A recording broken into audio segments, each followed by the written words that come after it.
All right. And we should be live now. Okay, great.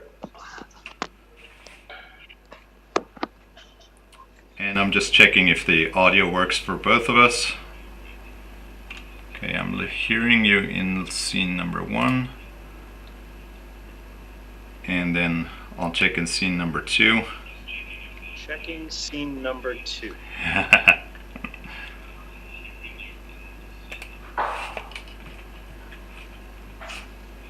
So are the twins just days old now? Phil? Yeah, they were actually born on Friday. That's amazing. Congratulations. Yeah, it was crazy. Yeah. I haven't really been able to hold them or anything. I just saw them through a glass door for like 2 minutes because of what. And how's your wife doing after the birth? She's doing okay? She's doing all right. Yeah. Good. She's as good as can be expected. Right. So. Right. All right. So let's go live. I am Phil Null. I'm with Shibuya, and I'm here with the one, the only legendary archer, Dave Cousins.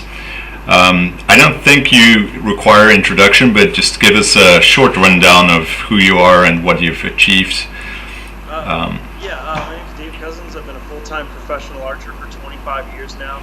I've been a member of the United States Archer Team since 1998. In my career, I've shot over 30 world records. I've been part of 17 World Championship title wins. I've won Las Vegas numerous times. The list goes on and on. My first world record I shot was in 1999, and it was the indoor 18-meter world record, and it stood for roughly 17 years.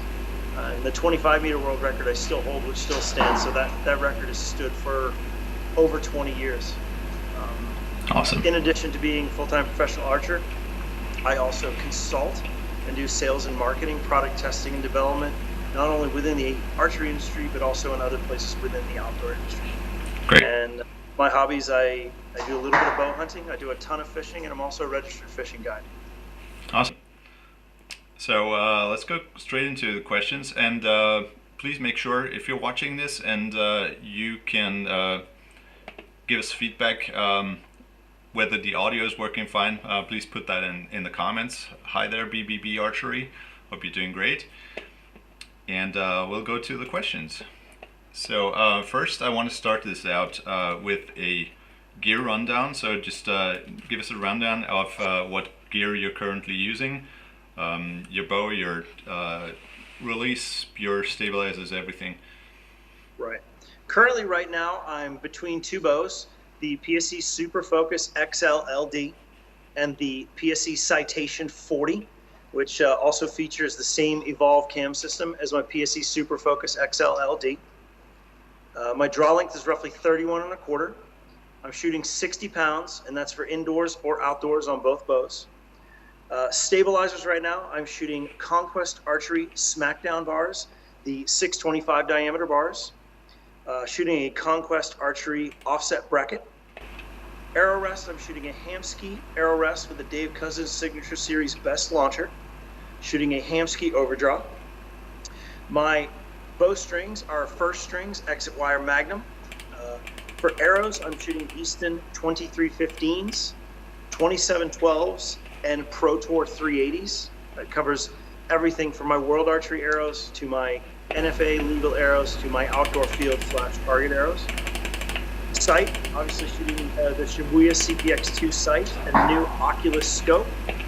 As far as release, I'm shooting a Carter Just Because, and the Carter Total Control for a hinge or back catch release.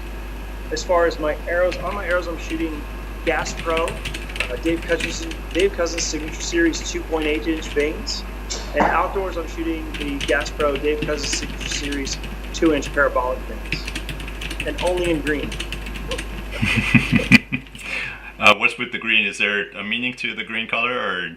I just really like the color of that pigment. It shows up really, really well. It's just a really great color for indoor, outdoor, field, 3D, everything. The green just really pops. So, Awesome. And what kind of specs are your bow at currently? So how's your draw length, your draw weight, and Right. I think the arrow specs is something that people ask about a lot too. Sure. Currently, right now on both bows that I'm shooting 31 and a quarter inch AMO draw length, pulling 57, 58 pounds. I know in the beginning of this we said 60, but sometimes if we're going to world archery events, I'll shoot a little bit less just because if you come across a scale that isn't quite calibrated like your own scale, the worst thing you want to do is have to adjust your draw weight, which changes your peak weight, changes your holding weight, changes your draw length, changes everything. So if I've got world archery events coming, I'll probably drop a couple of pounds and leave it there purposely, because the last thing I'd want to be doing is pulling 60 pounds on my scale and then get to an equipment inspection in an event halfway across the world and have it come across a scale at 61 or 2 pounds. So I'll purposely just a little below 60, even though I said 60 in the beginning, probably closer to 57, 58. Holding weight wise, under hysteresis, which means under the friction and drag of the entire bow, bearing, cable system, etc. On the scale, it's roughly 18 pounds. Now, under load, when I load up my back half and climb into my anchor, engage my release, and start to drive to the front, that weight definitely increases. I'd probably say it's in the neighborhood of 20 to 21 pounds at the breaking point of my shot. All right, I think we've got the audio sorted now. I think my feed was too loud. That was the issue, rather than yours being too silent. And I'm trying to project a little bit because my phone it's actually taped to a desk in a bit of a cubby hole. So. Yeah, let the viewers know where you're at right now. You're in the shop right now doing a seminar, Yeah. right? Currently, right now, I'm at the end of a 2-week seminar tour. Last week, I was in a pro shop in Oklahoma, in Mustang, Oklahoma, war-torn archery, and I did a coaching clinic / seminar there for a group of participants. I returned home back to the Northeast, Portland, Maine, really quick for just a turn and burn to check in to clear some snow. Unfortunately, we got a bit of a storm I had to tend to, and I left there to come out here to La Grande, Oregon. It's on the eastern side of Oregon, if you had to drive from Portland, Oregon, I reckon it's about a 4 or 5 hour drive is what they tell me. And this was a clinic here for another group of participants, mostly recreational archers, club archers, some aspiring, national level archers and whatnot, several younger archers, and a real good mix of both men and women. And in the course of my seminars, I cover everything. It is like drinking from a fire hose. 2 days of archery information. It's a full-on assault of everything you ever wanted to know, but not enough time to maybe digest it all. My seminars, the first day is all the nuts and bolts, the technical side of tuning, basically everything I do with a bow from the time I take it out of a box to the time it's tournament ready. Arrow shaft selection, setup, tuning, balance, stabilization, everything. Torque tuning, we cover as much stuff as we could possibly get through in one day. And in addition to covering the information, it's not just a lecture, it's hands-on. I actually go through and work with everyone on every single piece of their equipment from top to bottom. So we go through and we respec their bow, we optimize cam timing, we set center shot, we paper tune, we bear shaft tune, we torque tune, we adjust stabilization systems. And within that, we kind of eventually get to a place where we have optimized the equipment the most we can. And now we need to work on the athlete's abilities and skills, which leads us into the second day. And on the second day, I go through a full demonstration and breakdown of how I do what I do, how I developed it, what my rationale behind it is, why I believe this system is very simple to replicate, to use under times of pressure, stress, anxiety, to real tournament situations. Because if you're just shooting on the range or in your backyard, almost anything will work well until you're tested or pressured. Right. So I explain the system I use biomechanically, what I do, how I do it, how to replicate it. And as we go through that, there's always an underlying tone of the mental aspects of this, how to build a pre-shot routine, how to manage your pre-shot routine, how to self-diagnose, how to know what you did well and know what you need to do better. Mhm. All right. Let's. I actually got a question about dealing with nerves under pressure. Do you have any quick and simple tips for dealing with nerves under pressure? Yeah, definitely. The first and foremost thing is to realize that even at the elite level, it never goes away. We only learn to deal with it a little bit better from time to time. Mm-hmm. The first and foremost thing I would recommend is, number one, try to practice and simulate an environment that brings about those feelings. Okay. And that's not always easy to do because you can't always go to a competition anytime you want. You know, you may not have a league night on a Wednesday or a tournament that Sunday. But whether you're practicing in the club or the shop by yourself or in your own backyard, Mm-hmm. I always try to, in my mind, project myself to a place that I've been before, to a competitive moment I've been in before. Because just by virtue of asking that question, this person knows that they have been in a competitive moment and felt this feeling before. Try to think back and put yourself in that place while you're practicing. Mm-hmm. And furthermore, to help combat that and make it easier to go through, shoot every arrow with a plan. See what your goal is. I want my arrow in the middle of the X ring. What are the 3 or 4 key things I need to do that? Well, my sight needs to look a certain way with a reasonable amount of movement to it in the target area at an acceptable speed. Okay, what are the physical things that I need to do? Well, as I draw my bow, I need to properly load the back half. I need to engage my release aid. I need to drive to the target. I need to center my peep and scope. That's your playbook for how you're going to shoot that arrow. See that and do that every single arrow, not just in competition, but especially in training, where that's very difficult to do, is the most mentally demanding thing.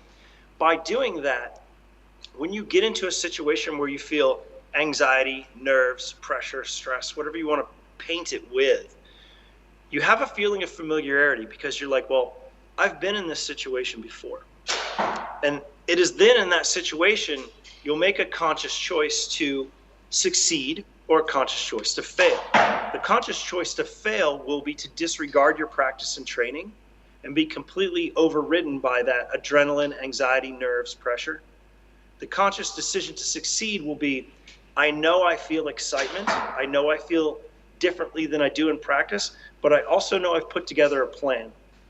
And although this may not be perfect, I'm going to execute the steps in my pre-shot routine to the best of my ability because I know when I shoot an average shot, I usually get a 10.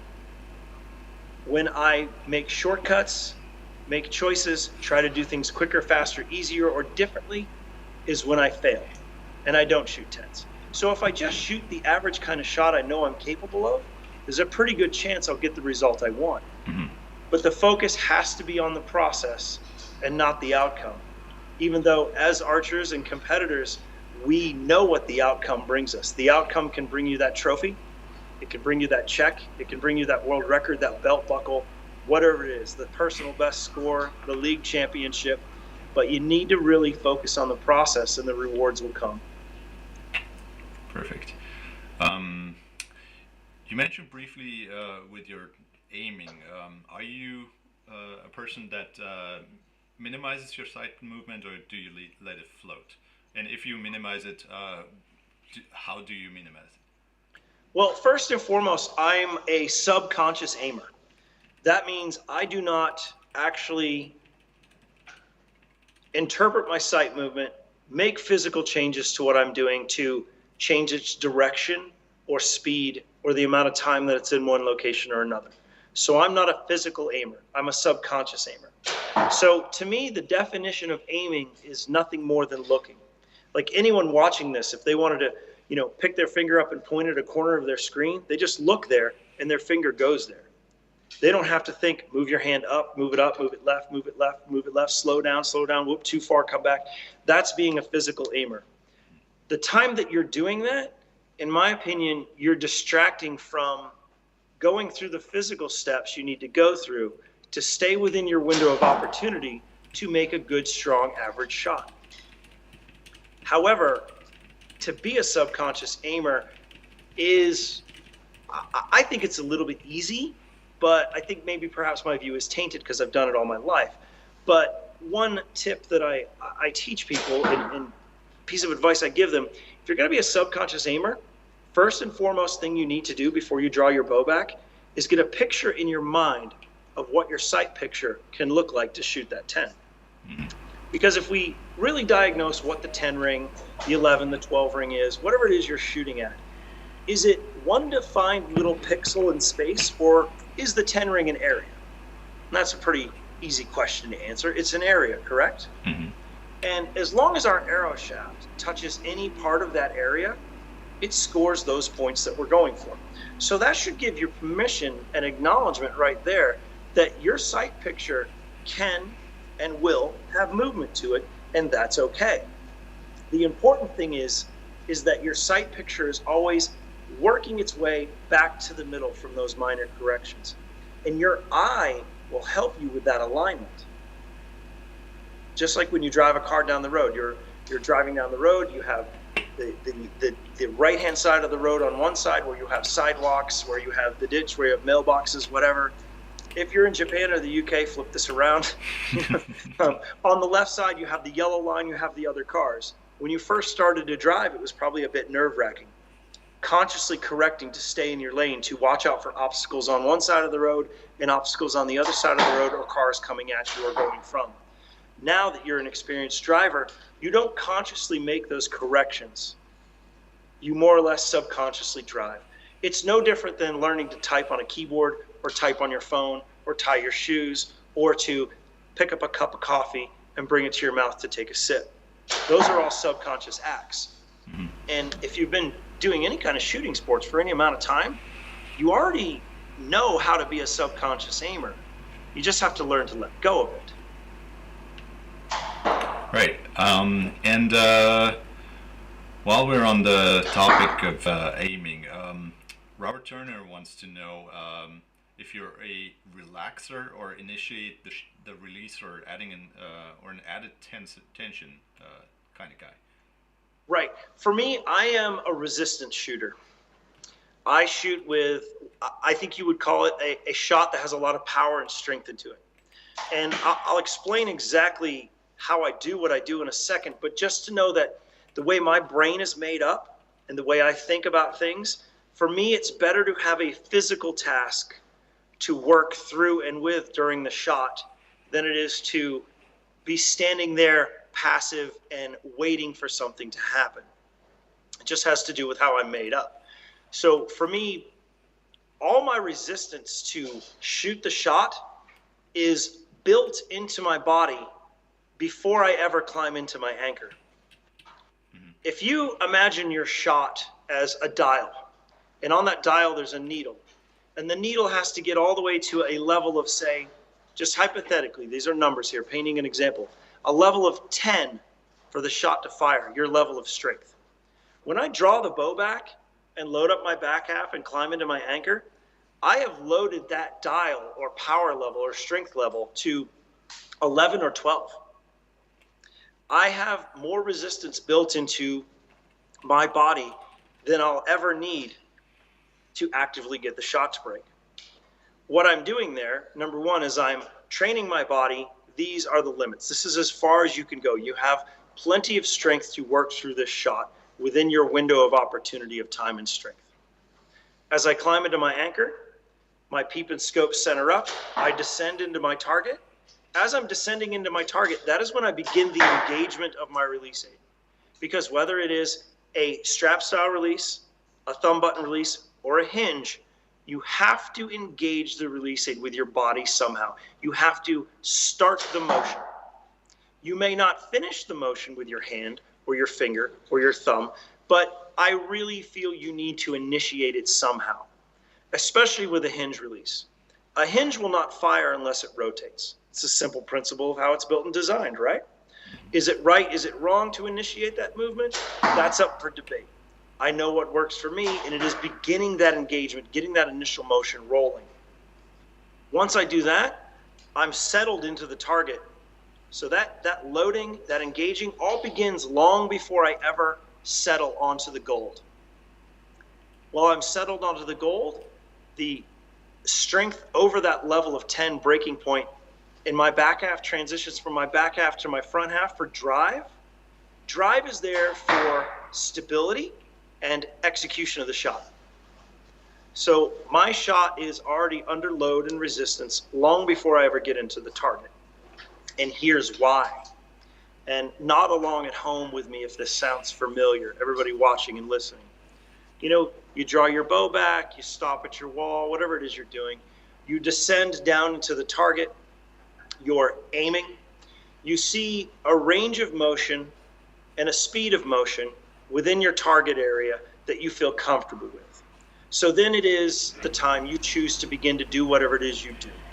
You push, you pull, you twist, you squeeze, you pray, you dig your toenails into the floor, you hold your breath, whatever it is you do to get the arrow to go from point A to point B. When you begin that process, what happens? Your bow moves, because now the bow is unbalanced under load, because you started at a negative amount of energy. And as you apply energy to the shot, it has an effect on the bow. So most people will see this movement and they'll go, well, this is moving a little too fast for me, or it's moving in a range or in an area that I'm not comfortable with. I might not get that 10 that I want, so I'm going to slow down this engagement, whatever it is they're doing back here, to realign and restabilize. So they realign and restabilize. Okay, looks good, I'm going to continue. So then they start to engage their shot, whatever it is they do. Bow starts to move. They stop, they start, they stop, they start. Does this sound familiar? People listening back home? Yeah? Sometimes it works great, sometimes it doesn't. You just end up chasing your tail round and round in circles. And the more you engage and disengage this, the further into your window of opportunity you go, and strength starts to decay as time goes on, and your percentages for hitting your mark greatly start to diminish. So that is why, for me, I start my shot under strength, under load, under resistance, long before I ever climb into my sight and descend into my target area.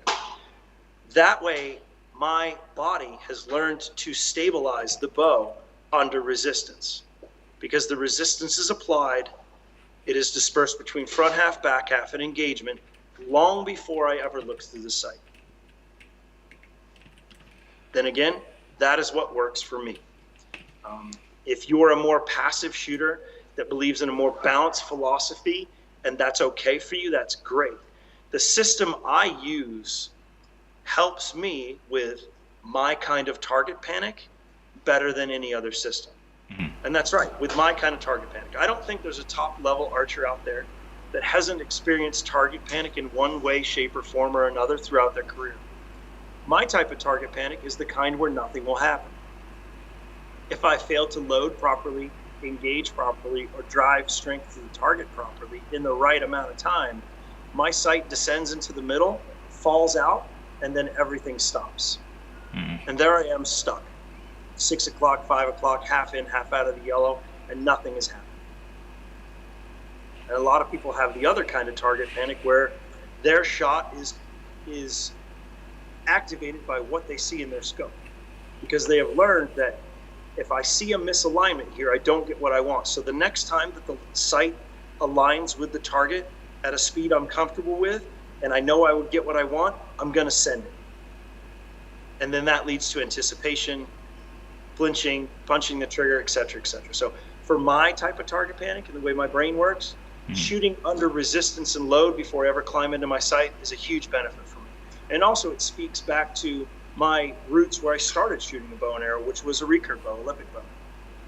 That's a system that has to be shot under resistance and load all the time. You don't stop and start with one of those or you're dead in the water. And plus you can't aim one anyway. That is an excellent segue into the next question that we just got via the comments. Christian Lohman wants to know, he's an intermediate recurve archer. He shoots at 70 meters and 40 pounds off the fingers, and he's switching to compound. And he wants to know what would be the biggest mistake I could do as a recurve archer when shooting my first arrows with compound. What releases would be, what release aid, if possible, most suitable? I would think ultimately, based on the fact that this gentleman has shot the recurve for a while, that I think they would be very well versed in how to shoot a hinge release, because he's used to building strength, building resistance, holding that resistance at a certain point without overextending draw length, and building load and resistance there. And also, he through shooting the recurve done properly, he's used how to properly utilize his front half to add some strength to give the bow direction and to give it some stability. But the biggest thing you have to remember is that with the recurve and the clicker, your draw length actually does have to extend to make it fire. That's the principles of it. That's how it works. Now, with the compound bow, your draw length really shouldn't increase or decrease any during the shot. So that's the biggest adjustment that's going to occur, is drawing the bow, hitting a terminating point in your draw length, and building that resistance without migrating or changing draw length at all. So probably a bow with a little bit firmer wall, because that would help kind of unlearn the loading, migration of draw, to reach the clicker, the firing point. Because he's going to have to learn how to stop at one point and build his resistance from there. So basically, it's everything that this gentleman has learned with the recurve, but all condensed down into a lot smaller amount of overall movement and a smaller amount of engagement. But in reality, the way I build my shot, it's very much the same principles. So I think you have a really good foundation there, and I think probably a hinge style release would be of benefit to you. Mm-hmm. And he was actually asking if a super focus 50 to 60, 70% let off would be a good first compound bow from switching from the kind of now, that he does. I have a counter question. Approximately what kind of draw length are we looking at here? But then again, going from shooting a recurve bow is probably anywhere from a 68 to a 72-inch bow. Mm-hmm. So I think a super focus XL, a 40-inch bow, axle to axle, would not be out of the norm. Mm-hmm. If you were of a draw length, say, less than 28 inches, then maybe a regular super focus that is the 37-inch axle to axle bow. Right. But also going from the recurve to a compound, a longer axle bow and the greater string angle is not going to be something that's foreign. You're very familiar with how to anchor in underneath your jaw. I mean, you're literally just taking your hand from here, rotating it to a 45-degree angle, sliding it under your jaw in the string on the front of your nose, which is something he's been doing now. Mm-hmm. So depending on overall draw length, when you go get fitted, either a 37-inch, 38-inch bow or the 40-inch bow. Right. So he's saying his draw length is 29 to 30 inch, so that would put him in the big bow, the 40 inch. Yep, correct. Perfect. All right, and you just mentioned anchoring. I had a question about how do you anchor on a compound bow, because it doesn't feel as solid as on a recurve. You don't have as many points of reference, I guess to solidly anchor. Well, how to make it repeatable. Yeah, actually, with my philosophy, you have just as many points of reference. Actually, you have one more, being the peep sight. However, with that said, the peep sight is the most unreliable fundamental of anchoring with a compound bow. The first and foremost fundamental of anchoring properly with a compound bow is how you hold your release aid. For me, when I hold my release aid, I hold it directly across the middle pads of my fingers. And the reason why I do that is when my hand comes into the release holding and anchor position, the back of my hand, here, across these knuckles, is completely flat, straight, and in line. No different than if I took my fingers and I wrapped them with my tab around the string, the bowstring. The goal is to keep the back of my hand completely flat, straight, and in line. And if I get too deep into my release aid, now I don't have that. And anytime you have a bend in these joints, you have specific muscles you have to maintain specific tension on all the way through that shot and from one shot to the next to be consistent at all. So if you look at how you hold the release aid and compare it to how you hold your tab and grab your bowstring with a recurve, in my eyes, they are extremely similar and fundamentally important that they are so. Now, leading into anchoring with that, with the back of my hand flat and straight. When I draw back, that allows me the ability to anchor anywhere along my jawline, from the front, the middle, the back, anywhere along there to give me a solid vertical reference. And how that's established is I take my jaw and I put it directly between these two knuckles right here. Not these ones, right here in the front. And that has one knuckle on one side, one on the other, and my hand is turned up at maybe a 45-degree angle. It's certainly not flat, and it's definitely not straight up and down. So that's the second fundamental of a good anchor point with a compound. Somewhere along your length reference that locks you in vertically up and down. The second one being the length reference. And if you're a former recurve shooter, coming back to somewhere along your face to lock you in for draw length, for overall length along your anchor point, should translate perfectly one-to-one. Tip of your nose, corner of your mouth, that locks you in as far as length. How far back you go, it's certainly no different with a compound bow and a handheld release aid. Mm-hmm. The last fundamental of anchoring with a compound bow and a release aid is the peep sight. Unfortunately, the peep sight is the most unreliable reference point and fundamental to an anchor you have. Because if you don't have the other two reference points nailed down, then the peep sight's position can distract you from a proper anchor. The peep sight needs to be set to the feel of your hand coming up underneath your jaw, anywhere along it, and the string coming to the front of your face, tip of your nose, corner of your mouth, etc. The peep sight is then adjusted vertically to accommodate those. Mm-hmm. The peep sight is literally just there to maintain your head position in and out so that you're directly behind the bowstring. So you're adjusting your peep sight to your anchor and not vice versa. Exactly. Yeah. Exactly. Yep. All right. Let's see. What is your main focus with shot execution? So I think he's talking about the last step when you're expanding and you're executing the shot. Right. I'll just take you through basically my entire shot routine because it's easier to do that way. First and foremost for me is visually seeing the goal I want to accomplish, which is my arrow in the middle of the X-ring. Okay. Seeing what my sight can look like possibly to achieve that, knowing that there is movement because I'm going to be under resistance anyway. Movement is okay. The 10 ring is an area, not one defined little spot. I don't need to hold dead solid. As long as a sight is always moving in, around, and back towards the middle, I'll keep going.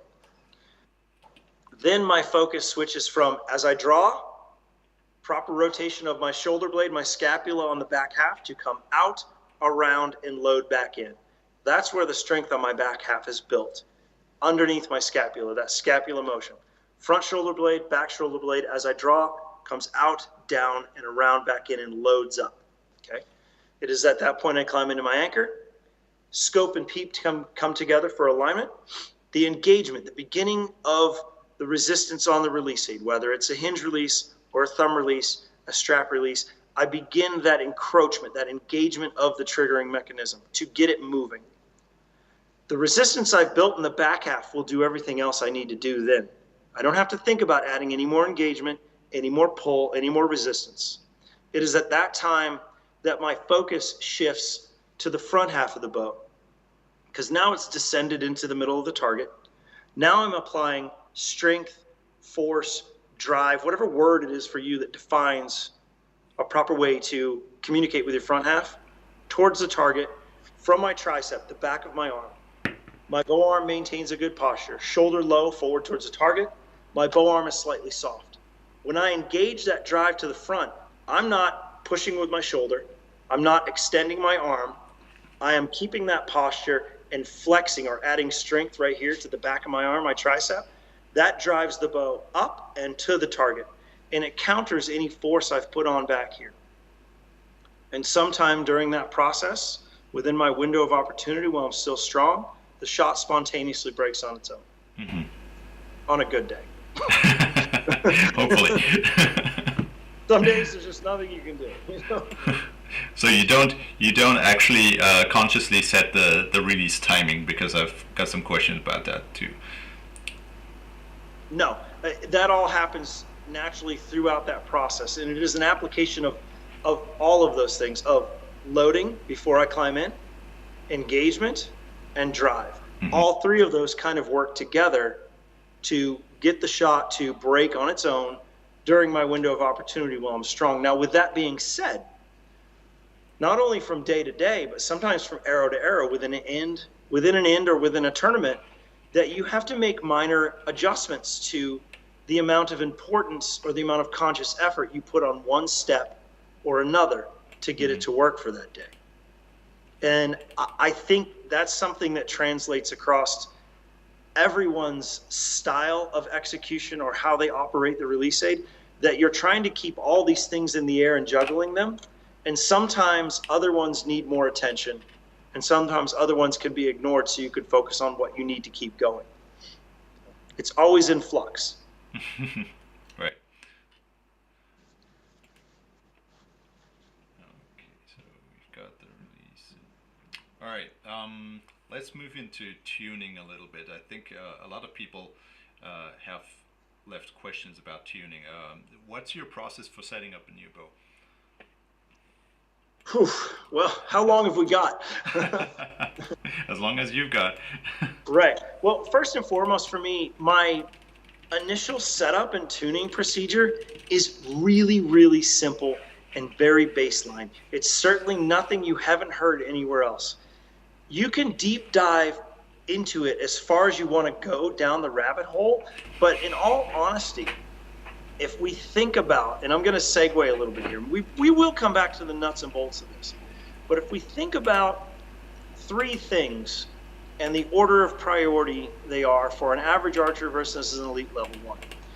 Usually the average archer, club level archer, recreational archer, what have you, they are more focused on the nuts and bolts of having the latest and greatest, the most well-tuned, the most accurate, the best setup, monitoring their center shot, their timing, their tiller, their bowstrings, their peep rotation, all the tech stuff. That is in their forefront. That's the first thing on their plate. The second thing is usually, I'm going to spend a lot of time really working on this. I'm going to shoot at home. I'm going to shoot at the club, at the shop. Time on the range, time behind the string. That's their second priority when they can. The last thing they tend to get around to think about is my mental preparation for a competitive moment and how I'll use a set of mental tools in training to make me more effective in competition. Now, when you look at an elite level athlete, those things are all in completely reverse order of priority. At the elite level, our first and foremost priority is to mentally prepare ourselves to compete in a highly stressful environment and situation and moment. Putting things in place mentally in training that will benefit us in competition. How we manage ourselves during a moment, how we build a pre-shot routine, how we diagnose what we can and will do better on the next arrow or in the next competition. Secondly, in that order of priorities, we put the time in. And lastly, for the elite level archer, is how well the equipment tunes and runs, and if it is the latest and greatest. Among us, there are some very highly decorated compound archers that do not or cannot even work on their own equipment. So as an average archer, you'd be like, well, why does this person their coach or their shop or a friend or their spouse works on their bow? They do all the tuning, the archer doesn't do any of it? How can they be so good? Well, because their priorities are in order, mentally, physically, mechanically. Mm-hmm. So let's take a look into the tuning aspect of it, because it's what everyone is so thirsty for, even though I wish they would reverse their priorities. But, however, with that said, this is your hobby, your passion, your pastime. Put your energy and effort into an area that's equitable for you for the amount of enjoyment you want to get out of it. And I know a lot of people that really enjoy the craft of tuning a good bow, getting that perfect bullet hole, getting that perfect bear shaft tune. That's fine. If you enjoy that, let's do that. So for me, first and foremost thing when I take my bow out of the box is I'm going to go through the tiller. I'm going to set the tiller even. Tiller is the distance between the pivot point of the riser at the top and the bottom when measured in accordance to the bowstring. Now, it sounds like a stupid adjustment, but it's something to take very seriously. Now, I know a lot of people will just bury their limb bolts, mark them, and back them off to reach their desired poundage. Okay, well, if you have a set of limbs that is slightly maybe mismatched the right way or the wrong way, then you've just kind of changed the angle that the riser was meant to be shot at. And that's all tiller does, first and foremost, is it matches your limbs, and then it changes or alters the angle in which the grip is shot, how it sits in your hand. For me, I've always started at 0 tiller, top and bottom tillers evened out. And then that puts the grip where the grip is. Now, if I need to alter tiller to change a sight picture or the way a grip feels in my hand, I'll definitely do that, but that comes much later on. Moving on from there, I'm going to start adjusting my cable guard. And the cable guard is one of the things that's almost too often overlooked these days. And not all bow technology systems use a cable guard in the way that I do, and some of them aren't even adjustable at all. The cable guard, number one, it's there to achieve clearance for the arrow as it leaves the bow, so your fletchings aren't hitting the cables, etc. Well, it does more than that. The cable guard is there, and it can induce torque and it can reduce torque. Sometimes within a bow system, you need to add torque. Sometimes you need to remove torque. And we've all been taught and learned that torque is bad. Okay? Yes, applied torque, applied human interface on the bow is bad because it can be inconsistent, or it can be so far one way or the other that it's detrimental. However, the application of mechanical torque can be used as a tuning tool because it's static, it's the same all the time. Just like moving your limb pockets on the recurve bow to alter your limb tips, just like shimming a cam left and right on your compound to alter how the arrow comes out of the bow to give you a good tear. Same with adjusting the cable guard. You can move it in to reduce torque, you can move it out to add torque. It's an often overlooked tool. So primarily I'll set it up for as little fletching clearance as I can get away with, knowing that maybe during the tuning phase for arrow flight, I may have to change it. Moving on from that, I'm going to set my cam timing. Cam timing for me is something that needs to be done dynamically. I tend to disregard static cam timing, marks on the cam that interface the cables, or marks on the cam that interface the limbs, or measuring off of a lobe on the cam to the string, etc. That's all static. Now, that's a great starting point, but at full draw, under load, with your stabilizer, sight, V-bar, your hand in the bow, where you're pulling the bowstring back at, that's definitely going to affect timing. And depending on what kind of system you have, some are more forgiving to that than others. But one key critical thing to take into account that's almost always overlooked by the average archer is that the flex of your riser will change cam timing. Now, understand this, everything in the universe flexes. As you're sitting at your desk right now or walking down the street, it is flexing. Now, on a microscopic level, but it's moving. So as we draw this bow back and we put load on it, the coils, the cables take up string, they rotate the cams, it loads the limbs, there's going to be flex within that riser. If you're watching this and you've ever watched any high-speed video footage, 800, 1,000, 1,200 frames per second of a compound bow being shot, it really moves a lot more than you would ever think. The closest resource to it that I can think of off the top of my head would be on the Biter website. Biter has some high-speed footage of some compound bows and also some recurve bows. Some of it's vintage footage, some of it's a little newer, but you can get the idea.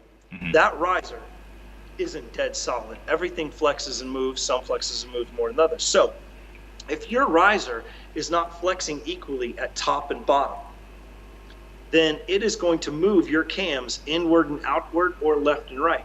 And as you draw the bow back and you take up cable and let out string, if a cam is moving closer to you at a faster rate than the other one because of the flex in the riser is different, then your timing is not going to be the same statically versus dynamically. And also if you're pulling it from a different place on the string, like some cam systems, if you grab the bow and just pull it back with your fingers, it'll time. Grab it with a release aid and now it's out of time. Because you're walking up and down the string, you're changing the take up of cable and the payout of bowstring. So with that long-winded explanation, I set my cams even at full draw. Mm-hmm. So they both reach and terminate the stop at the same time. Now that's for tuning the bow to itself, maybe tuning for arrow flight. When I get into tuning for accuracy and groups and what aims the best under resistance for me, I may alter that timing position from that.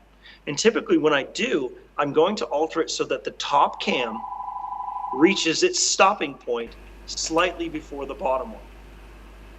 Just for a little extra feel, just a little give to make up for my inconsistencies as a human from shot to shot.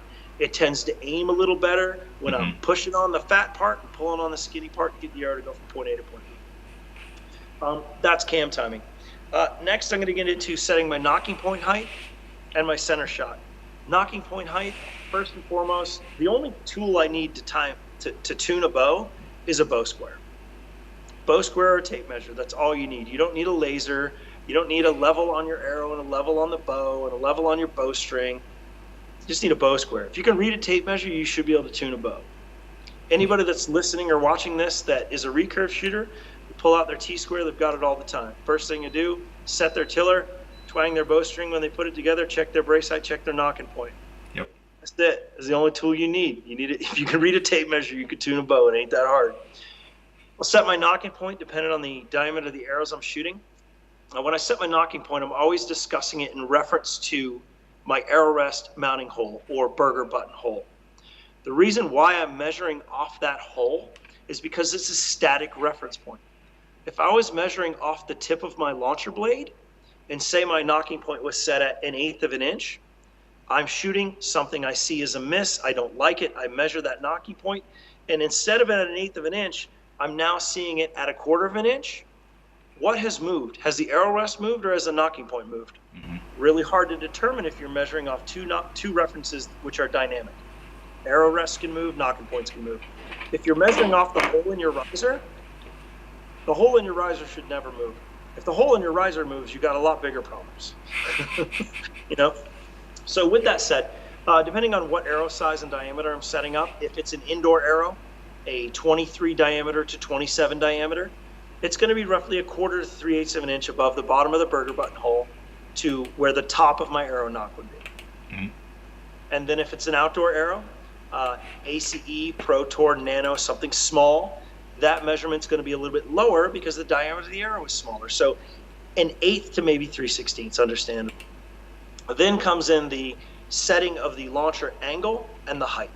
I'm going to set the angle of a fixed steel launcher at probably about 30 degrees. And bear in mind, it's 30 degrees by eye. Not too steep, not too shallow. The steeper you go with your launcher, the stiffer it acts, the more likely the arrow is to chatter and jump off it when you're drawing back. And everyone's experienced that, and it is very frustrating. Definitely. Also, your launcher then tends to act more like a jackhammer than as a spring to cushion what the arrow's doing. And now the opposite is also true if you get the launcher blade angle too low. The lower the angle, the weaker the blade acts, and it can flex more and wave more, and then your arrow will fall off as well. Plus, if it's too low of an angle and your arrow is flexing dynamically, as it will coming off the bow, it could bottom out and you could strike the post that your launcher's on. So eyeball between 30 degrees or so. Now, height of the launcher, I've got my nock point set, I've got my angle set, I put the arrow on the rest and on the bowstring, and I'll move the arrow rest up and down until the arrow is roughly level to maybe perpendicular to the bowstring. Right. And that's literally a just by eye adjustment because just like center shot, you're likely going to have to move it anyway once you start tuning. Which brings me to center shot. When I set preliminary center shot on my bow, I literally just eyeball the string down the middle of the riser and run the arrow down the middle of it because I know I'm gonna have to move it anyway, most likely. Sometimes you get really lucky, boom, there it is.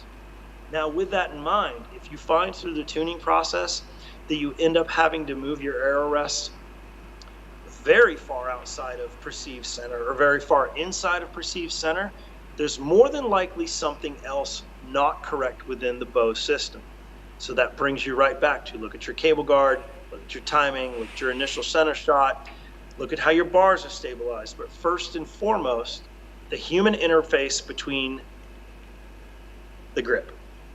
How you put your hand in it is important, but also how you displace pressure on the grip inside and outside are also very important, because you can put your hand in the bow in the proper position, but if your pressure displacement is incorrect, you're causing rotational force on the riser, which will totally affect the way the arrow comes out of the bow.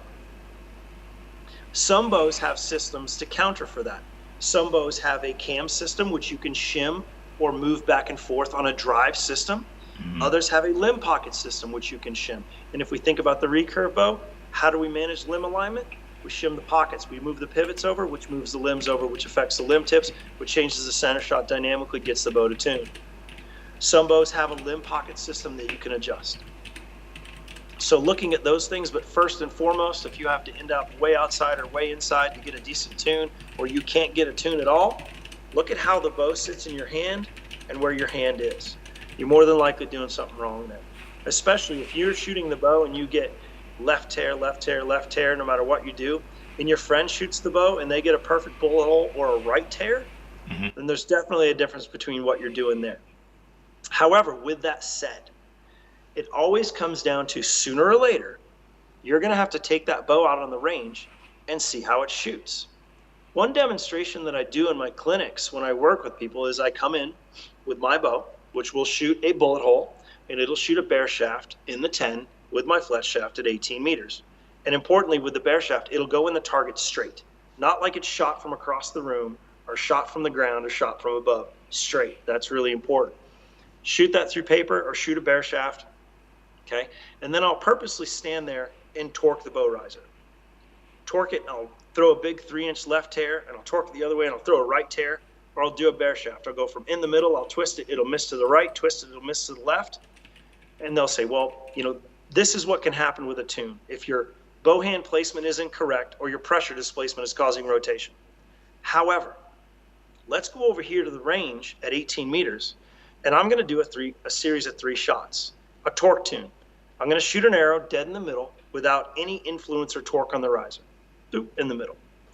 Then the next time, I'm going to grab the riser, and I'm purposely going to twist it to the right, and I'm going to shoot one. I'm purposely going to twist it to the left, and I'm going to shoot one.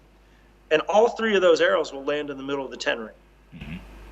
Because of what I've done with my arrow rest, what I've done with my arrow length, and what I've done with my sight radius.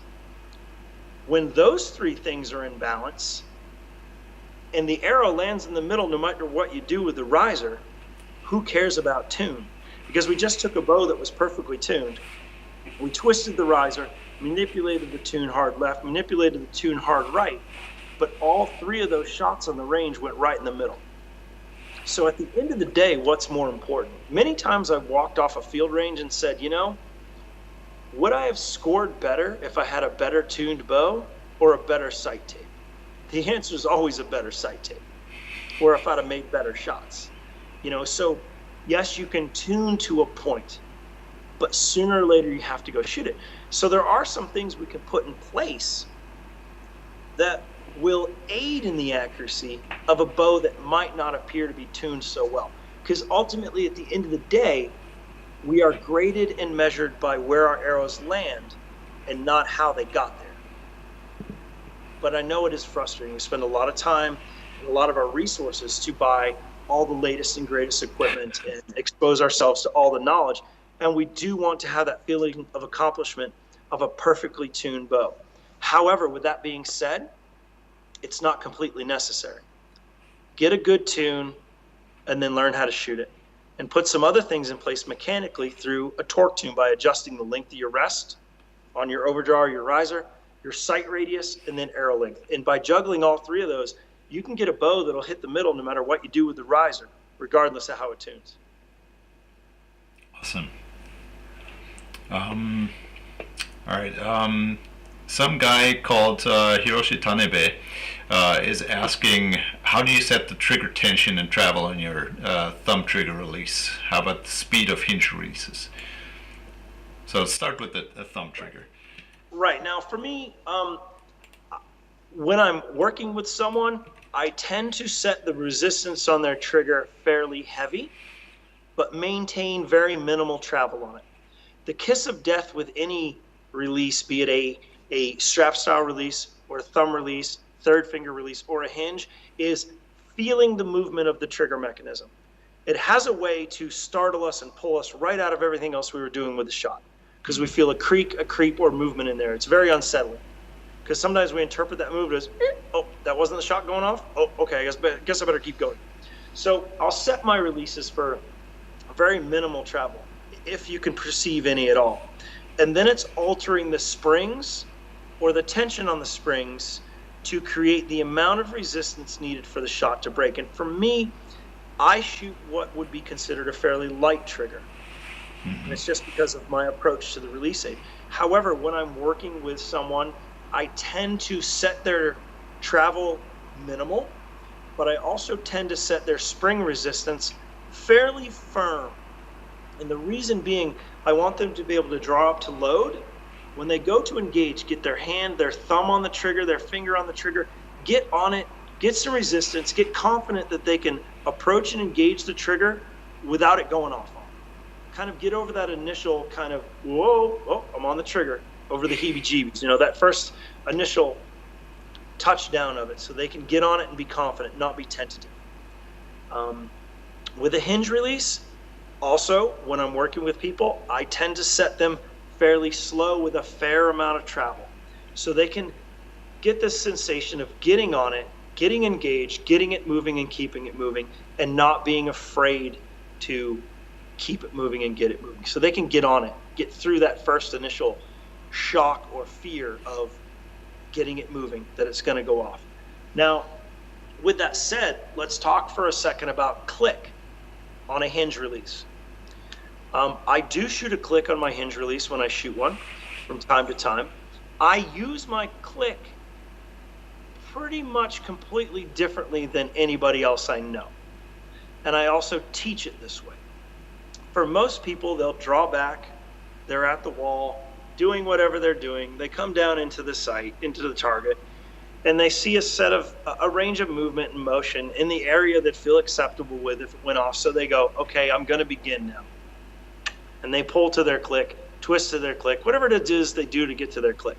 As soon as it clicks, a lot of people view that click as a flashing yellow caution light. Like, be warned, be aware, stay on your toes, because we're really close to the place where this thing could leave. It could go off spontaneously at any time past this click event. That usually tends to put anxiety, anticipation, fear into the sight movement. For me, it encourages panic. Mm-hmm. When I use my click starts before my sight's ever on the target. I draw, load, climb into my peep, my scope, I'm descending into the target, and I consciously rotate my fingers to the click, probably at the top of the desired target face I'm on. So if I'm shooting a vertical target face, I always shoot from the top, first, second, third arrow. That click for me on each spot begins slightly above the spot I'm shooting. Mm-hmm. So yeah, I'm in the yellow zone, the caution zone, long before I'm ever settled into the middle of the target. That gets me moving and keeps me moving. If I come down into the middle, settle, and click, that's when nothing occurs, because I know the end is near. And if I apply any force or resistance to this thing, it's going to move. And if it's going to move, I think I'm going to miss. Mm-hmm. So I start that long before I ever get into it. Now, from time to time, I will shoot a hinge without a click.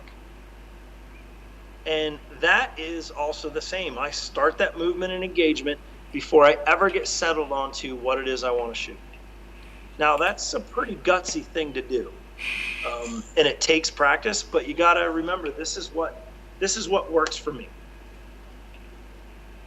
All right. Let's see. All right. Scope selection. Are there any pros and cons when selecting which size scope, 29, 35, 40 mil to buy? Yeah, definitely. It really comes down to the type of game you're going to play. If you're shooting an indoor game or 50-meter game, usually the smaller field of view scope is a little bit better, because it's going to fit your peep sight a little bit better. And you don't need a huge field of view, because you have one target. You're not looking around to try to silhouette it like a 3D target. You're always in pretty even lighting conditions, so you don't need to use other elements around the target to center up. It's usually whatever housing fits your peep the best. For a 3D game, where you're dealing with constantly changing light conditions, you may be in the light shooting into a dark hole, you have limited visibility. You may be in a dark hole shooting out into the bright. The target could be completely skylined where you see nothing but a silhouette.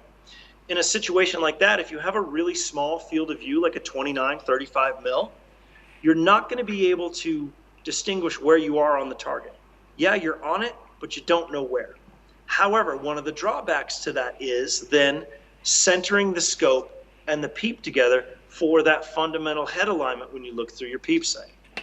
However, as I mentioned before, aiming is nothing more than an exercise of looking, and your eye will align objects.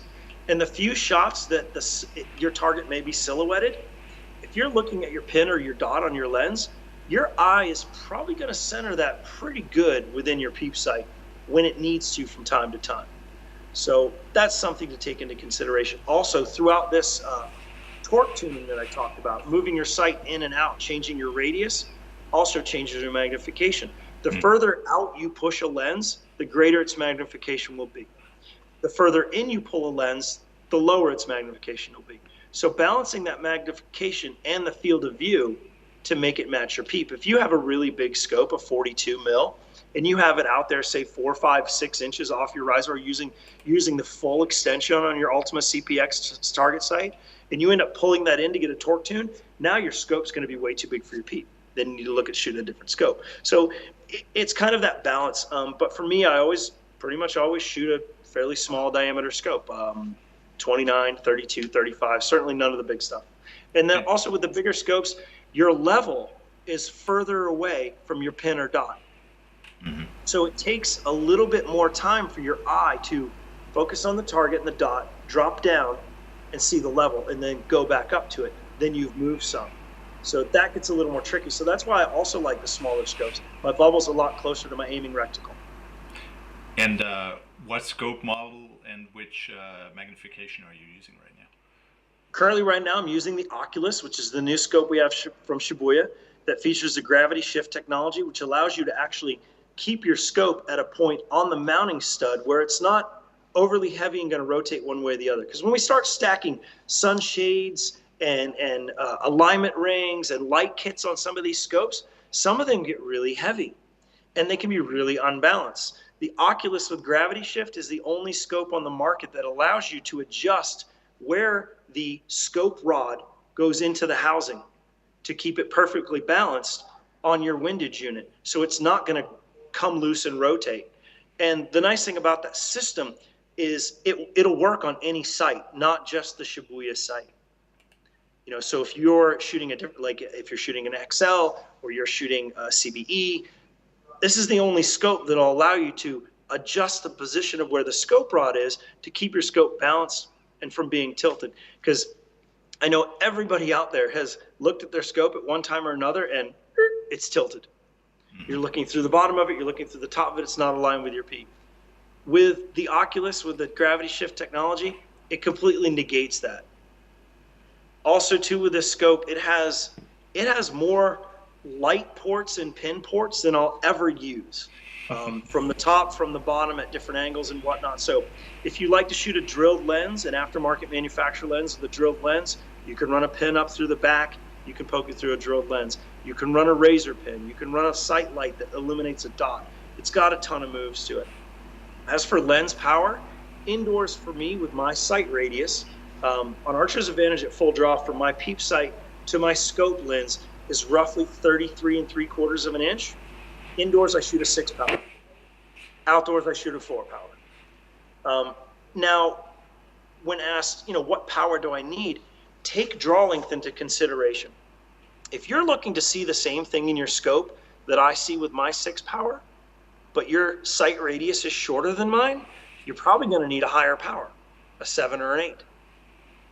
If your sight radius is longer than mine and you want to see what I see with a 6, you may have to shoot a 4 or 5. So, like I said, magnification is also manipulated by how far in or out that lens is from your eye. Mm-hmm. And we've got a question here from Paul Miller.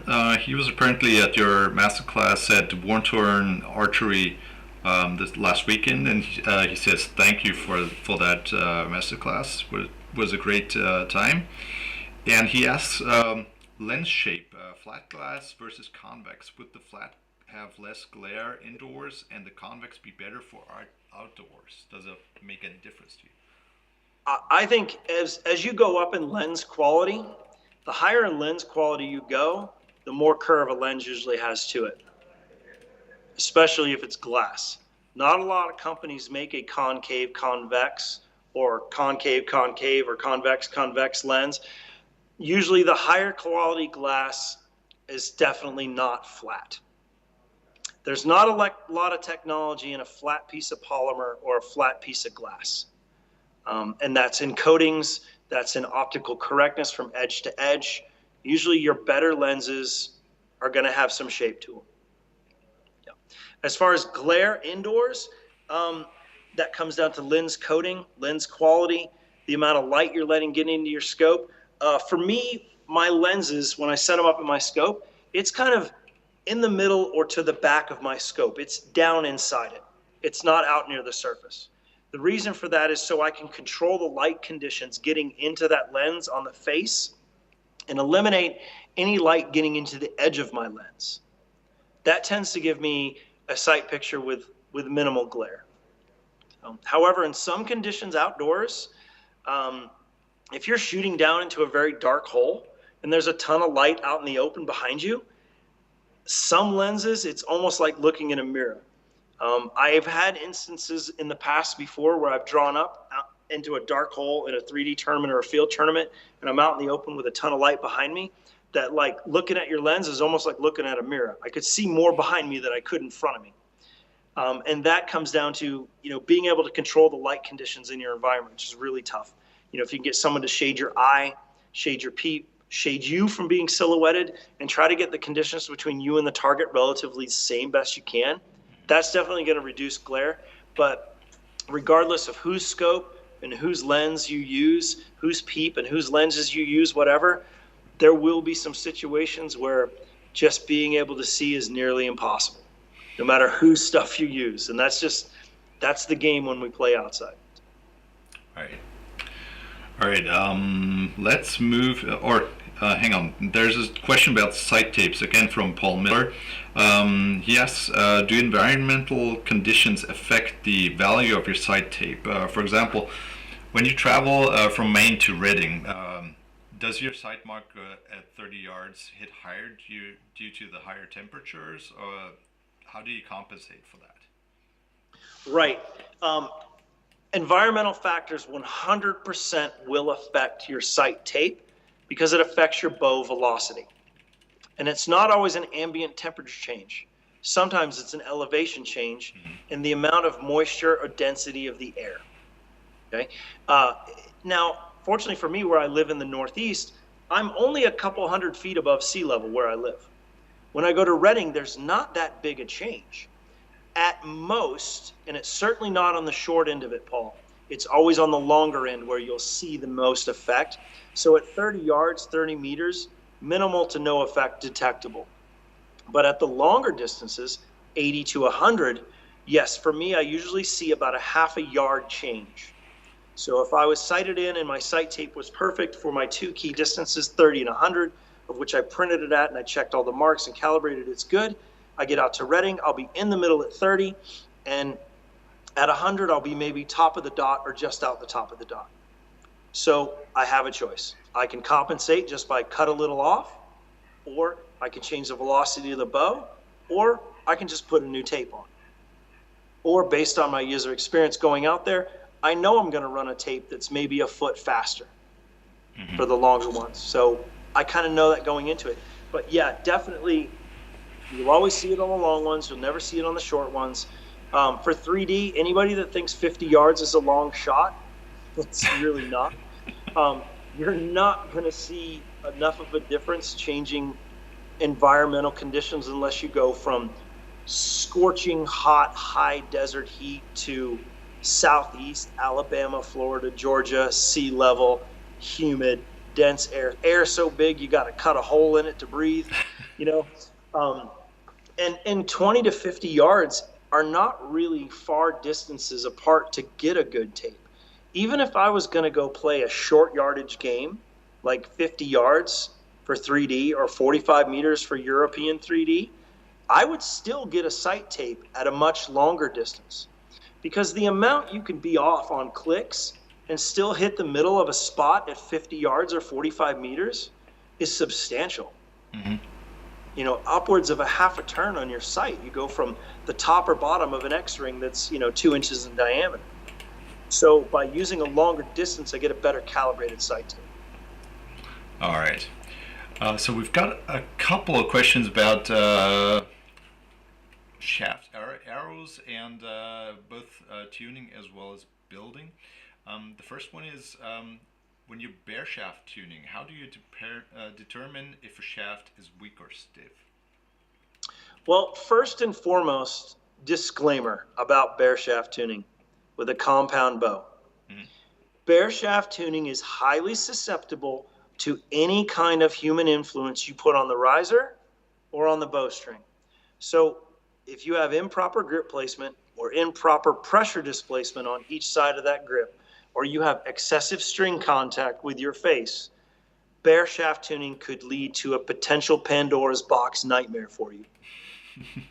There's no quicker way to ruin an arrow shaft than to shoot a bare shaft at 20 yards or even further. I have seen and shot bare shafts myself that came out of the bow so bad that they actually made a sound and sounded like a swarm of angry bees going down range, because the arrow was so off plane and working to stabilize itself that no amount of tuning on the arrow or the bow were going to help it until you learned to hold the bow right or you eliminated any excess string contact you had on your face. So with that said, disclaimer. Now, determining if an arrow is weak or stiff. We've all had that person standing in front of the paper tuning rack shooting fletched arrows, and they get the same tear no matter what. If they run from a 700 spine all the way to a 250 spine, they still get the same tear. Bare shaft tuning is not going to tell you a lot about shaft stiffness versus weakness. It can tell you about the build of an arrow, but bare shaft tuning tells you more about the build of the bow and the human interaction between the bow and yourself, okay? Weak shaft, stiff shaft, my two arrow shafts that I use indoors, Easton 2315 aluminum and an Easton 2712 aluminum. Those shafts are 225 spine and roughly 348, 350 spine. That's a pretty big spread. We're talking 125 thousandths deflection. You could argue that about 3 arrow sizes could fit between those two if you ran an arrow size every 50 to 40 thousandths of an inch, which is what they do. Both those arrows off this bow with no changes to it strike the center as bare shafts, and they go in the target straight with a huge, broad spine change. That tells me my bow is built and aligned properly, I'm holding it properly, and the arrow's doing what it's supposed to do. Now, between those two builds, there's some significant differences. The length is the same, but the point weight's vastly different. On my 27s, I shoot a 300 grain point. On my 2315s, I shoot a 160 grain point. If I was to build both those arrows with the same point, then my 2315 would come off my bow and act tragically weak. So as a right-handed shooter for a bare shaft, my 2315 would strike quite far left, and it would be in the target like it was shot from the opposite corner of the room. Mm-hmm. Now, the opposite is true if I took my 2712 and put a 160 grain point in it to match my 2315. It would come out and strike the target to the right at an angle from which it looked like it was shot from the other side of the room. So within bare shaft tuning, it's not just the spine of the shaft, but the build of the shaft, the length, the point weight, the weight of your knock, the style of your knock, etc. Bare shaft tuning doesn't tell us a lot about spine. It tells us more about arrow build and if you're holding the bow correctly. Bare shaft tuning anymore really is just kind of a way to show off. It's what everyone wants. Everyone wants to post it on their socials. Look, I got this bear shaft tune. This bow is the best bow ever made. It's just bear shaft tuning really to a point is just a flex. It's a way to show off, but it won't tell us a lot about spine value. If it's right for us, if it's wrong for us. How an arrow groups will tell us more about proper spine value than how an arrow shoots through paper or how an arrow bear shaft tunes. All right. One more about arrows. You were saying on your X23s, you're using 160 grain points, right? Yes. And apparently this question is from someone who already had heard about this, and he tried the same grain weight, and he felt they were really unforgiving because they were too light. What led you to use this point weight? Why does it work? Right. Well, before, my recipe that I'd always shot off a 2315 when I shot aluminums was a 29-inch shaft, shooting 57 pounds or so, 200 grain point, 3 or 4 inch vanes, whatever. That gave me a great tune, and it gave me good solid groups and good scores.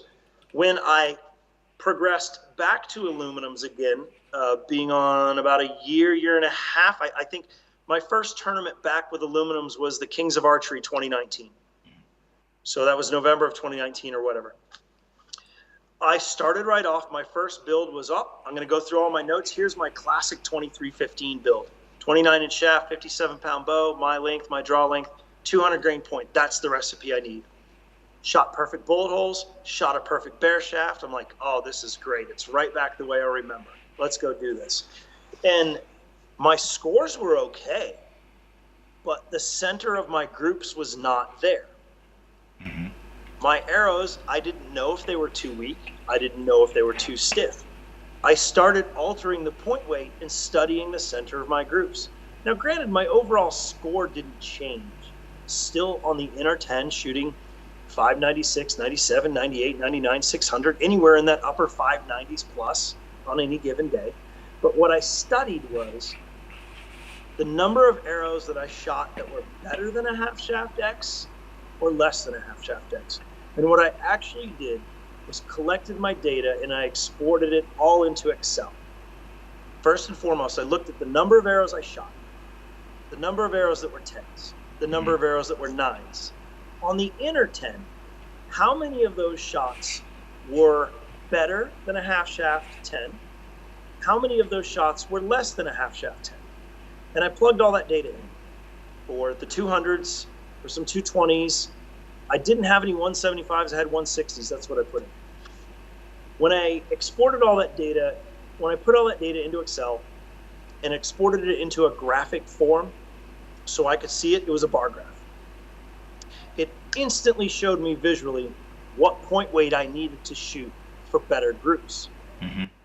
Then I went to, okay, let's just test these and see how they tune. 200 grain points still tuned the best. Anything heavier tuned a little bit weak, which would move my bear shaft maybe an inch or two one way or the other. Anything lighter than 200 tuned my bear shaft in through paper an inch maybe one way or the other. Mm-hmm. So I couldn't really determine and use a paper test or a bear shaft test to tell me if the arrows would be too stiff or too weak for optimum accuracy. It came down to getting a baseline, okay, good enough tune, then going out and analyzing the groups, but exporting the data into a visual format that I could look at and diagnose the issue right away. So that's what led me to shoot 160 grain points. However, if I was thinking, this is the part where you kind of kick yourself in the butt because you've been doing this for so long you forget things. The last time I shot aluminum arrows was roughly maybe 9-10 years ago, and the bows I was shooting were much slower then. More energy going into the bow, right, genius? Probably need a lighter point or a stiffer arrow shaft to make that work, right? Never even dawned on me. So, it's the curse of having too much information, but forgetting what it is. So now with these bows that are much faster than what I shot when I shot aluminum arrows, it would only make sense. I need a stiffer shaft, or I need a lighter point, or I need a lower poundage. I went with a lighter point, groups came together, overall scores are the same, but my groups had a middle.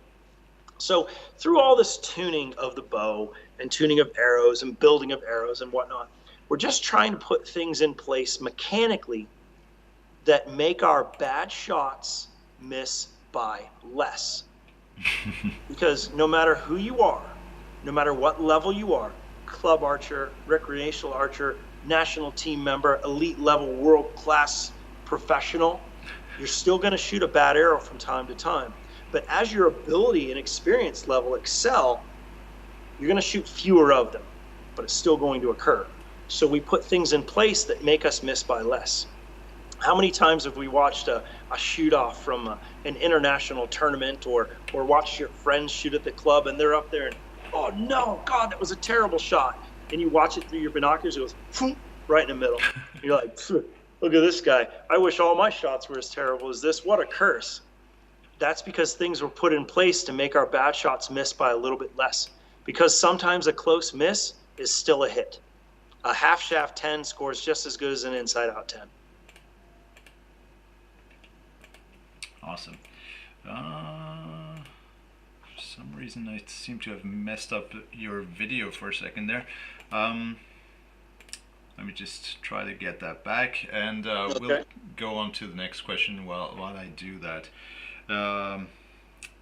Let's see. Well, Hiroshi was asking, how do you find out which spine fits your setup? So you're basically just what you were saying is you shoot them a bunch and you analyze that with an Excel spreadsheet, and that helps you figure it out. Yes, absolutely, because it really can't be done through tuning. Compound bow, if you build it correctly and move everything around, you can get the bowstring to get behind just about any spine arrow. The results are really in what happens at the target and how much your bad shots miss by. Right. This is so weird.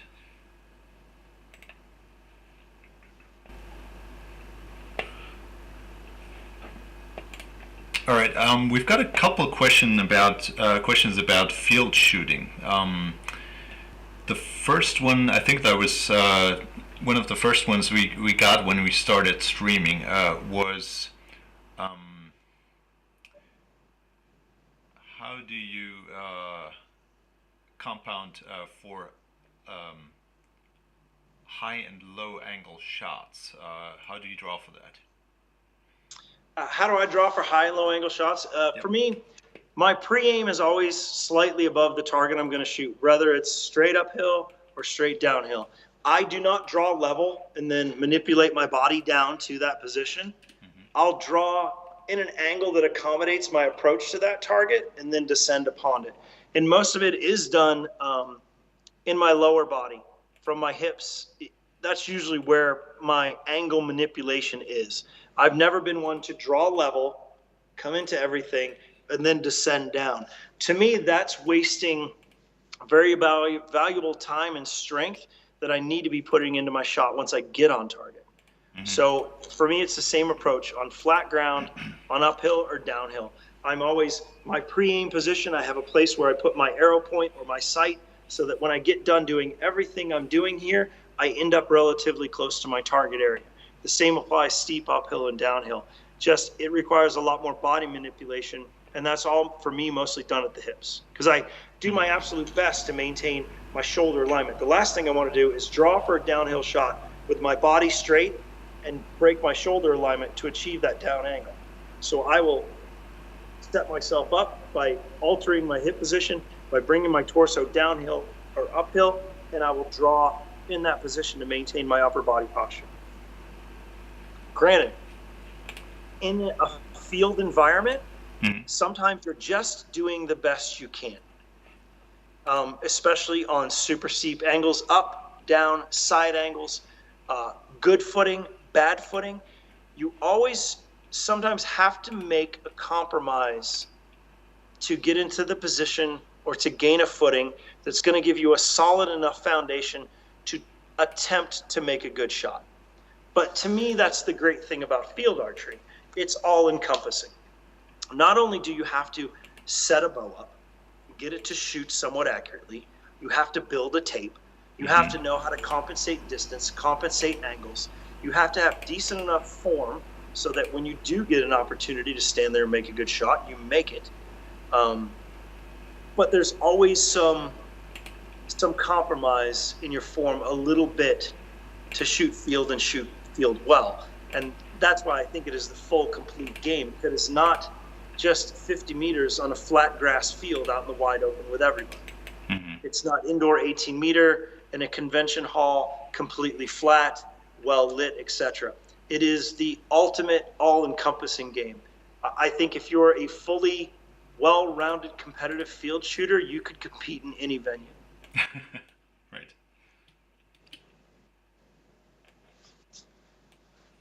All right. How do you address side hills? Do you just bubble it, or do you just do you have like a natural? No, my technique for addressing a target that is on a side hill. If I were shooting a side hill right now that ran from uphill to my right and downhill to my left, before I draw my bow, I'm going to lean my body into the target, into the hill. I'm going to draw, and I'm going to allow the hill to naturally carry me back to level as I engage the target. I'm not going to attempt to draw level and then fight my bubble back over, because when you're doing that, you're putting excess torque on the riser. All right, we should be streaming again now. Yep, we're back. Sorry for that. We just had a little technical hiccup. Let's go back and answer this question from the start again. So we were talking about side hills. Yep. Now, how I approach a side hill is I will lean my body and my bow into the hill. I will then draw and allow the hill to pull me back to level, and I will stabilize in that position. If I was to stand as straight as possible, try to draw the bow level, it's going to want to carry to the downhill side.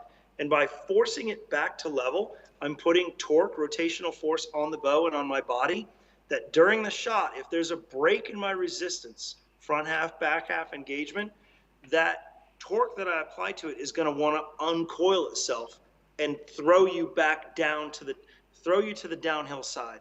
And you'll usually almost always miss to the downhill side. Rarely will you ever miss to the uphill side on a side slope. And that is really evident if you're on a field course, you walk up to a side hill shot, pull your binoculars out and have a look. Where are the majority of the misses? How many arrows are to the right of center? How many arrows are to the left of center? And you'll quickly identify that the majority of people, when they miss on a side slope target, miss it to the downhill side. So approach the target and favor the uphill side of things. Number one, with your body, before you ever draw the bow back. Let the hill carry you back to zero. Let it bring your bow back to zero. And from that point, you engage the target. Perfect. Do you have any specific tips for the super focus? Do you have any specific ways to set it or tune it, or do you change your shooting form to fit the bow? Honestly, and this is going to sound like the typical cliche pro staff answer, the super focus and the citation, both for me, as far as getting it tuned, were relatively simple and extremely straightforward. I set my timing even, I set my tiller even, I set my knocking point at the height according to the arrow shafts I was going to shoot. I set my launcher angle, I eyeballed my arrow rest height to get the arrow roughly level on the bow. I eyeballed it down the middle for center shot. I adjusted my cable guard to give me clearance, bullet hole, and a good bear shaft. Awesome. You know, and that's one really refreshing thing I like about these bows. I have nothing hidden under the hood. The bow I have is the exact bow you can get. It's set up with the exact same components you could set yours up with. Now, I have had some pieces of equipment over the years that took more work than others to get going. And I still shot very, very well with them. What I enjoy about the bows that I have in my hands now, the Super Focus XL and the Citation, is very little work to get them to a place where they were tuned and giving me good accuracy. The only real things I had to work on was the build of my arrow. As we discussed before, I had to change point weight a little bit to get those 23s to shoot the way that I needed them to.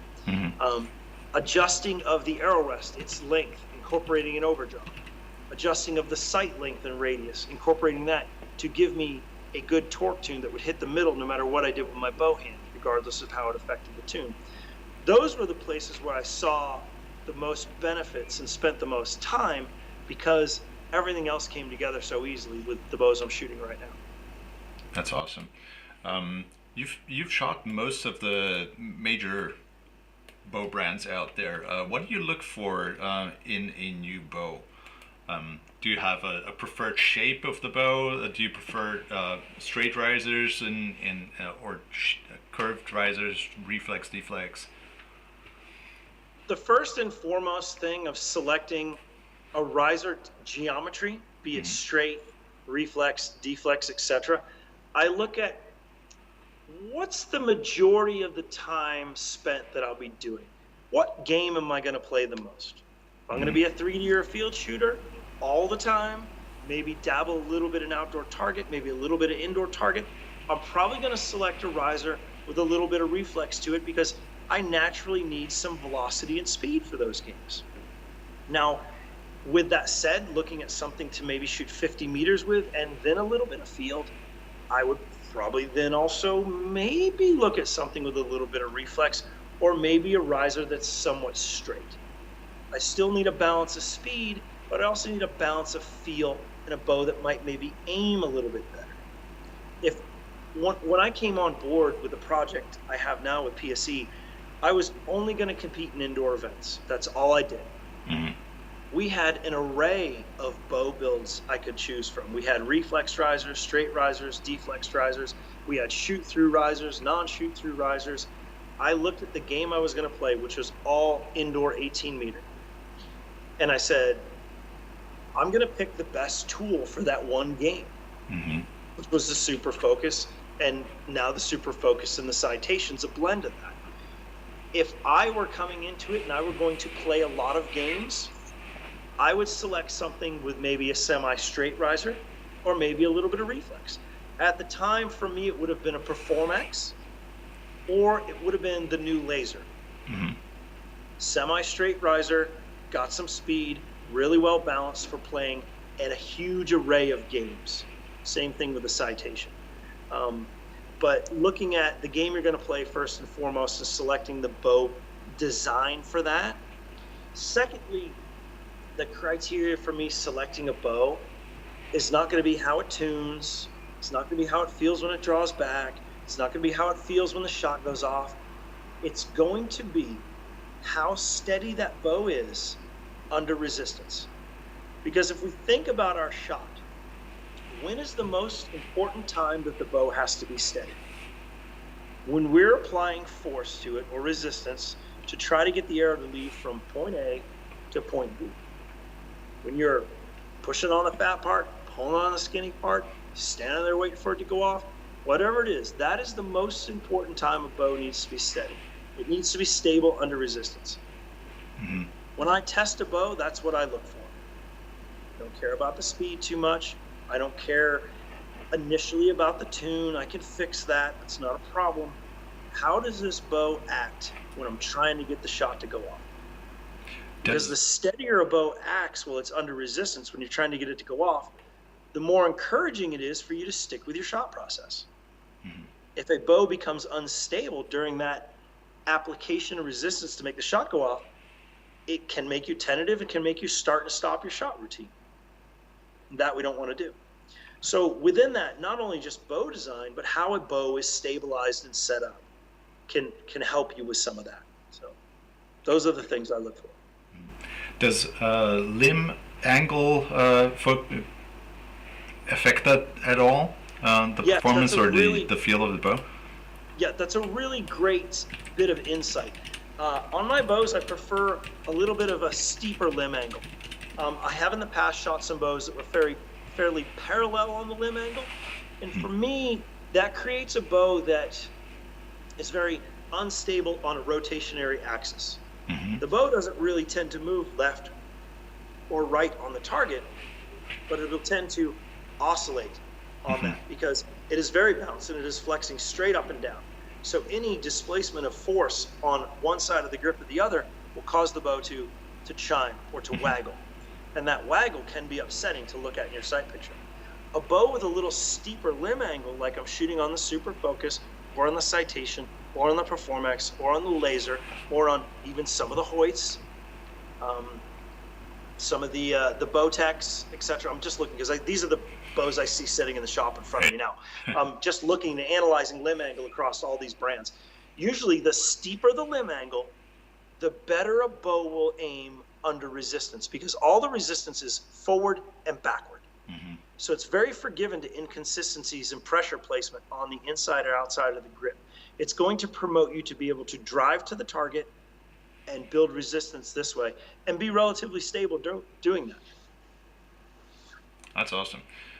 All right, I think we're going to wrap this up and I'm going to let you go. I do have one last question that I found really interested in. I wanted to ask you. All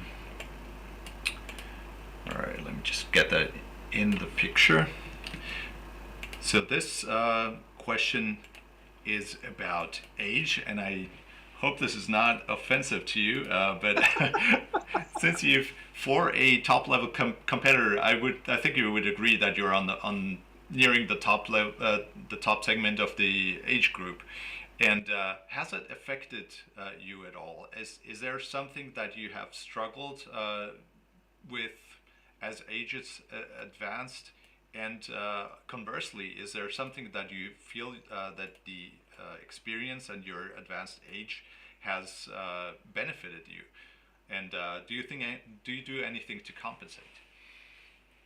First and foremost, yes, I would definitely, if you look at the elite level competitors there are on the scene today, I'm definitely at the upper percentile of age. At 43 years old, I'll be 44 in April. Mm-hmm. I think back to the last shoot-off I was in at the Kings of Archery in 2019. There were, I believe, 7 or 8 of us. I don't know at my age, my memory fails me. But as it does. There were Paul Tedford, who was north of 30. Mm-hmm. Everyone else under the age of 25, mm-hmm. and myself at 42. Right.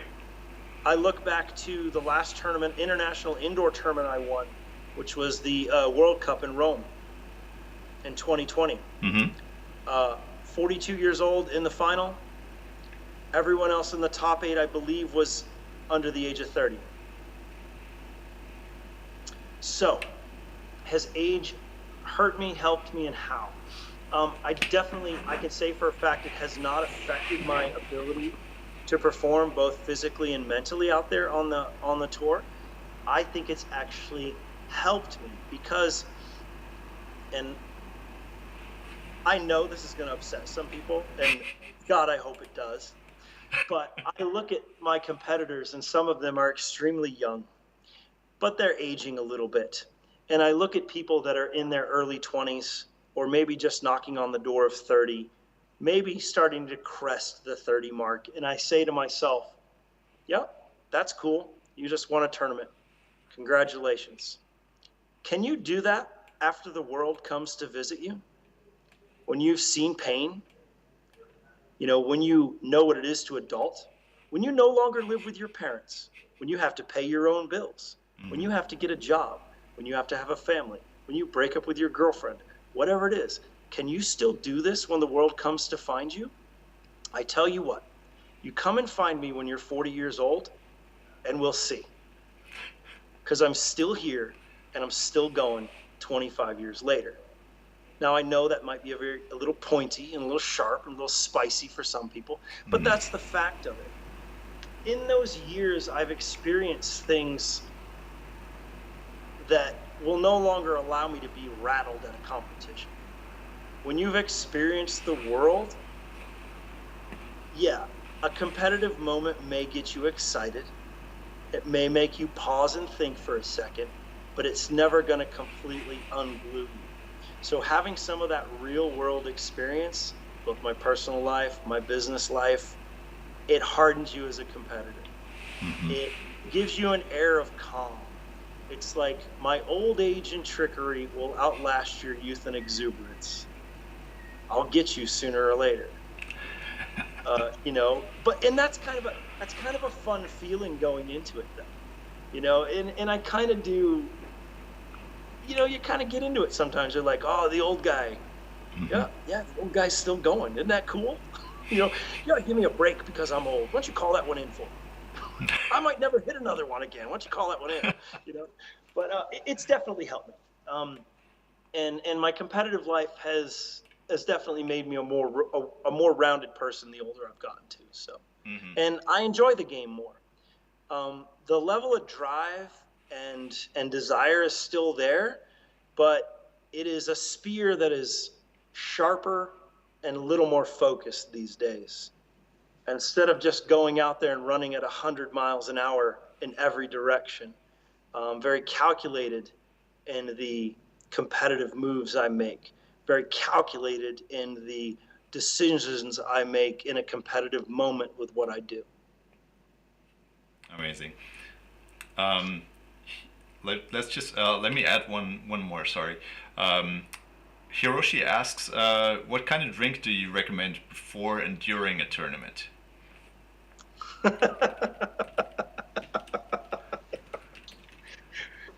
Now or 25 years ago? No. Number one thing about consuming anything when you compete, be it food, be it drink, whatever, if you have a routine, stick to it. Mm-hmm. I myself enjoy a cup of coffee or two in the morning or maybe one during the day. So you don't mind the coffee? I don't change that because I think it would be more upsetting to my system and my senses to drastically change my routine and then throw yourself into a competitive moment. If you like to enjoy a Coca-Cola or a Gatorade or a coffee or water, whatever it is in your normal day, try to stick as close to your routine as possible in competition. Mm-hmm. For me, the sport drinks, the Gatorades, the Powerades, Pocari Sweat, is that the one in Japan there? Yes. Just drinking those on their own for me, I don't really like the way they make me feel. Mm-hmm. I tend to water them down and cut them with water. With that being said, I can't just drink water all the time. Mm-hmm. It's unspeakable the things that fish do in it. So, and it's just boring.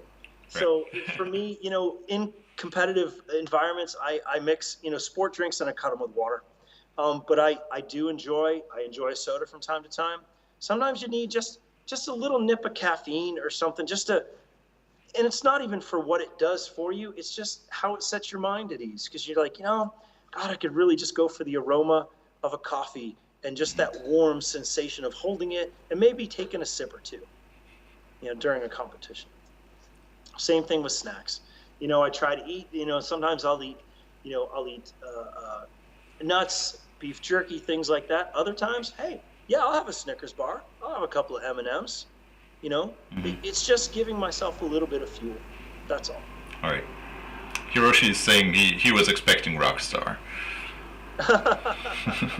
Well, when Rockstar wants to send me that sweet $1, we'll talk about Rockstar.